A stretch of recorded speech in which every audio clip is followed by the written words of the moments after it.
शरणागति का मतलब ये है, देखो पतिव्रता स्त्री किसे कहते हैं?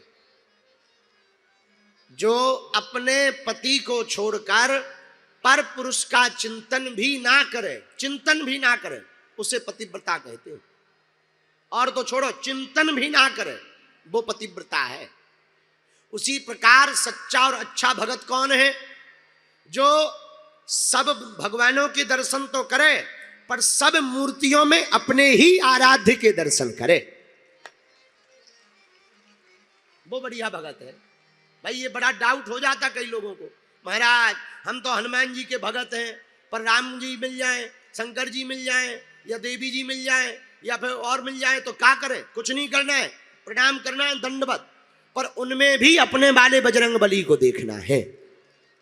जैसे कई हमारे चेला हैं, गुरुजी हम आपको भी मानते, फलाने गुरुजी को भी मानते, अमुक गुरुजी को भी मानते। अब हमारे सामने बड़ा धर्म द्वंद हो जाता, उनको भी हम गुरुजी कहते, उनको भी गुरुजी कहते, आपको तो गुरुजी मानते ही है। अब बताओ महाराज, हमें कहीं पाप तो नहीं लगेगा? ना ना ना, एक काम करो, मानो सबको, पर जब भी प्रणाम करो तो अपने वाले गुरु का ध्यान कर लो। हमारी आदत है, सब संतों को मिलते हैं, सब संतों की हम पे कृपा है, पर हमें अपने वाले गुरुजी ध्यान आते हैं। जय हो सीताराम। ले पाप भी नहीं लगेगा, अपमान भी नहीं होगा, और अपने वाले गुरुजी के प्रति कठोर निष्ठा भी दृढ़ हो जाएगी। बोलो सीताराम। जोर से बोलो, और जोर से बोलो। इसलिए भैया शरणागति का मतलब है एक ही साधे सब सधे, सब साधे सब जान। एक को साधो, सबको साधने के चक्कर में पड़े रहोगे। ऐसे समझो 20 किलो मेढक तौलना हो तो एक एक मेढक रखोगे तब तक 2 चट जाएंगे तराजू से। हाँ जी या ना जी? 20 किलो मेढक तौलने में एक एक मेढक रखोगे तो 2 चट जाएंगे। अब उपाय क्या है कि 20 किलो मेढक रख जाए और तौल पूरी हो जाए? एक उपाय है, एक काम करो, छोटे छोटे मेढक 100-100 ग्राम के मत खोजो, एक 20 किलो का खोजो और उसके पैर पकड़ लो। एक 20 किलो का खोजो, उसके पैर पकड़ लो, लो बढ़िया बात भी बन जाएगी, तुम्हारा वजन भी पूरा हो जाएगा, वो चट भी नहीं पाएगा। बोलो सीताराम। और जोर से बोलो। पर आजकल के लोग भी बड़े विचित्र होते हैं। एक लड़का पढ़ रहा था स्कूल में, तो मास्टर बोले, बेटा अगर हम तुम्हारे पिताजी को 2000 रुपया 6 महीना के लिए 10% ब्याज पे दें तो 6 महीने बाद वो 2000 रुपया तुम्हारे पिताजी हमें कितने लौटाएंगे? लड़का बोला, गुरुजी एक भी नहीं। मास्टर बोले, दिमाग खराब है क्या तुम्हारा? शर्म नहीं आती क्या? तुम्हें गणित समझ में नहीं आती क्या? तुम गणित नहीं जानते? बालक बोला, गुरुजी हम गणित तो जानते हैं, तुम हमारे बाप को नहीं जानते। अगर एक बार ले लेगा तो वो 1 रुपया वापस नहीं देगा। गणित तो हम जानते हैं, पर अगर हमारे पिताजी एक बार ले लेंगे तो लौट के नहीं देंगे। भैया वही हम कहना चाह रहे हैं, आप लोग जानते तो हो पर मानते नहीं हो।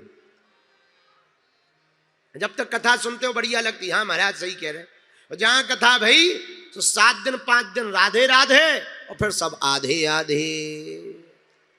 पर कहते महाराज हमने तो खूब कथा सुनी पर कल्याण नहीं हुआ। हमने कल आपको कहा था, दवा अगर जेब में हो तो बीमारी ठीक नहीं होती है, दवा शरीर में जाएगी तभी बीमारी ठीक होगी। उसी प्रकार कथा अगर कान से सुनोगे तो कल्याण नहीं होगा, कथा ध्यान से सुनकर जीवन में उतारोगे तभी तुम्हारा कल्याण होगा। बोलो सीताराम। ऐसे हनुमान जी का ध्यान करो। मंगल मूर्ति मारुति, मंगल मूर्ति मारुति, सकल अमंगल मूल निकंदन, सकल मंगल मूल निकंदन। श्री राम जय राम जय जय राम, श्री राम जय राम ऐसे हनुमान जी महाराज का ध्यान करो। बोलो वीर बजरंग बली की। पांचवा उदाहरण शरणागति का। श्री सूरदास जी महाराज, नैन नहीं है पर नैन है, नैन नहीं है पर नैन है, बाहर के नैन नहीं है पर अंदर के नैन है। दिखाई नहीं देता, नाम सूरदास, पर शरणागत हो गए तो रोज मंदिर में जावे और एक पद सुनावे भगवान को, और पद ऐसा सुनावे कि जो भगवान ने कपड़े पहन रखे वही बतावे। तो गोसाई जी को लगे को कोई इनके कान में बता देता है, फिर ये ऐसा बोल देते। एक दिन परीक्षा लेनी चाहिए। बाबा सूरदास, तुम ये जो पद गाते हो इसमें कपड़ों का रंग बताते हो, कलर, तुम्हें कौन बताता है? सूरदास जी बोले हमें कोई बताता थोड़ी है, हम तो भीतर झांकते हैं तो हमें दिखाई देता है। अरे झूठ बोल रहे हो, चलो परीक्षा लेते हैं। कैसे परीक्षा ले? एक दिन पुजारी जी ने एक उपाय निकाला। क्या? भगवान को कोई कपड़े ही नहीं पहनाए, बिना कपड़ों को खड़ा कर दिया, तिलक लगा दिया, माला पहना दी, चंदन लगाया, आरती कर दी, प्रसाद रख दिया, पर जो पीतांबर ठाकुर जी पहनते थे, जो कपड़े पहनते थे, कपड़े निकाल दिए। आज देखते हैं तुलसीदास सूरदास जी इन कपड़ों के बारे में क्या कहते हैं, क्योंकि ये लाल पीले हरे नीले तो इनको रटे हुए हैं। अब आज कोई कपड़े ही नहीं है, तब पता लगेगा कि इनको दिखाई देता है कि नहीं दिखाई देता, अंदर की आंखें सही में हैं कि झूठ हैं। आहा, अब सूरदास जी आए। बाबा, अरे ओ बाबा, हाँ अच्छा बताओ बाबा, आज अपनो ठाकुर कैसो लग रहा हो? कैसो लग रहा हो जरा देख के बताओ। बाबा आज कैसो लग रहा हो ठाकुर? सोई सूरदास जी ने दोनों हाथ ऐसे मुंह में लगा लिए। अरे मुंह में मत लगा, कैसो लग रहा हो बता। देखेरी हरी, आंखों से, हाथों से आंखों को बंद करके शर्मा कर बोले, आज देखेरी हरी नंगम नंगा, आज देखेरी हरी नंगम नंगा, देखेरी हरी नंगम नंगा, देखेरी हरी आज देखेरी हरी नंगम नंगा, देखेरी हरी नंगम नंगा, देखेरी हरी नंगम नंगा, देखेरी हरी नंगम नंगा।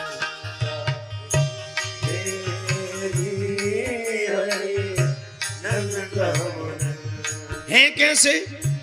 जल सुत भूषण अंग विराजत, जल सुत भूषण अंग विराजत, जल सुत भूषण अंग विराजत, जल सुत भूषण अंग विराजत, बसनहीन छवि, बसनहीन छवि उठत तरंगा, बसनहीन छवि उठत तरंगा, देखेरी हरी आज में नंगा,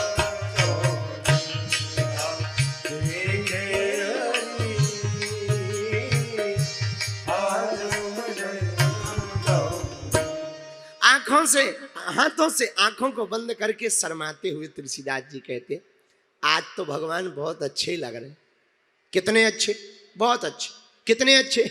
आज तो कपड़े ही नहीं पहने हैं और ज्यादा अच्छे लग रहे। शर्मा गए, सबकी आंखें खुल गई। धन्य है भगवान। भैया किसी ने सूरदास जी से पूछा ये कैसे पता चलता है? सूरदास जी कहते हैं भैया हम तो उनके चरणों के चाकर हैं, वही हमें आकर बता देते हैं। देखो कितनी अद्भुत बात। शरणागति अगर हम भगवान की ले लेंगे, हम भगवान की अगर हो जाएंगे, तो हमारी सर्वस्व जिम्मेदारी भगवान की हो जाएगी। बोलो सीताराम। फिर चौपाई गानी पड़ेगी, और चौपाई हनुमान जी के लिए बहुत अद्भुत। सब सुख लहे तुम्हारे शरण, तुम रक्षक काहू को डरना।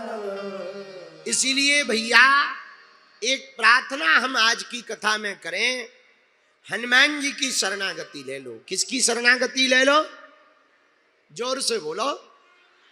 देखो, हनुमान जी की शरणागति लोगे तो एक पहला फायदा क्या होगा वो सुनो। संकट कटे मिटे सब पीरा, संकट कटे मिटे गाओ गाओ गाओ गाओ। ये पहला फायदा होगा। दूसरा फायदा क्या होगा? हनुमान जी की शरणागति लोगे मेरठ वालों तो दूसरा फायदा, भूत पिशाच निकट नहीं आवे, पिशाच निकट नहीं आवे, महावीर जब नाम सुनावे, महावीर जब नाम सुनावे, महावीर जब नाम सुनावे, महावीर जब नाम सुनावे। श्री राम जय राम जय जय राम, श्री राम जय राम जय जय राम। आहा हा हा हा। पहला फायदा संकट कटने का होगा, तो दूसरा फायदा भूत पिशाच नजदीक नहीं आएंगे। बोलो सीताराम। हनुमान जी की शरणागति लोगे तो तीसरा फायदा क्या होगा भैया, वो भी सुन लो। पूछो क्या होगा? और देवता चित्त न धरई, पर हनुमत से सर्व सुख कर। ये तीसरा फायदा होगा हनुमान जी की शरणागति लेने से। चौथा फायदा और सुनो, हनुमान जी की शरणागति लेने से चौथा फायदा क्या होगा? आहा हा। चौथा फायदा, हनुमान जी के अगर तुम जीवन भर के लिए हो जाओगे भैया, तो एक फायदा और अद्भुत होगा, ना से रोगे हरे सब पीरा, जपत निरंतर। हनुमत भी। हनुमान जी की शरणागति से पांचवा फायदा क्या होगा वो भी सुन लो भैया। आपको राम जी के पास नहीं जाना पड़ेगा, राम जी को मिलाने की जिम्मेवारी हनुमान जी की हो जाएगी। राम द्वारे तुम रखवारे, होत नया क्या बिनु पैसा। हनुमान जी राम जी के द्वार पर रहते हैं, तो ये भैया पांचवा फायदा होगा। बोलो सीताराम। जोर से बोलो। छठवां फायदा सुनो, आपको छठवां फायदा क्या मिलेगा? सब सुख लहे तुम्हारी शरणा, और तुम रक्षक काहू को डर। देखो, एक बात हम बोले, कई लोग संरक्षण देकर के बड़ा तो देते हैं, बड़ा बना देते हैं, पर एक गड़बड़ हो जाती। क्या? कद या पद मिलना बड़ी बात नहीं है, वो कद या पद वैसे ही बना रहना ये बड़ी बात। पर ये हनुमान जी से अद्भुत है। हनुमान जी अगर तुम्हें सुख देंगे तो दूसरी पंक्ति में गोस्वामी जी कहते हैं, तुम रक्षक काहू को डरना। बोले रक्षा करने की गारंटी भी वीर बजरंगबली की हो जाएगी। ये छठवां फायदा है। सातवां और अंतिम फायदा क्या होगा हनुमान जी की शरणागति से, वो भी सुन लो। जय हनुमान ज्ञान गुण सागर, जय कपीस तेहु। लोक उजागर। आपको ज्ञान भी मिलेगा, बल भी मिलेगी, बुद्धि भी मिलेगी, विद्या भी मिलेगी। अगर हनुमान जी की शरणागति लोगे मेरठ वालों, तो हनुमान जी की कृपा से सब कुछ पा जाओगे।